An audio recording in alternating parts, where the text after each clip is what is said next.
জুমার দিনের প্রথম সুন্নত হচ্ছে জুমার দিনের ফজরের নামাজটা জামাতে পড়া। জুমার নামাজের প্রথম সুন্নত হচ্ছে ফজরের নামাজটা কি পড়া?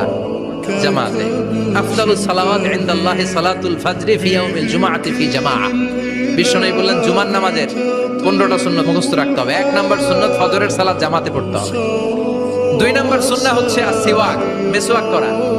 মাতহারাতুন লিল ফাম মারদাতুন লির-রাব। মিসওয়াক করলে দাঁত পরিষ্কার থাকে, আল্লাহ খুশি হয়ে যায়। 3 নাম্বার হচ্ছে দুহুন, তেল মালিশ করবেন। বিশ্বনবী জাইতুনের তেল চুলে আর গায়ে দিতেন।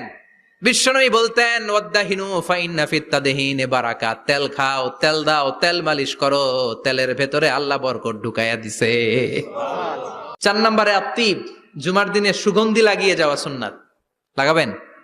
লাগাতে রাজি আছেন? বিরাতু আইনি ফিস সালাহ। নামাজের মধ্যে যখন আমি দাঁড়িয়ে যাই আমার চক্ষুটারে ঠান্ডা করে দেয় কে? আবার বিশ্বনবী বলতেন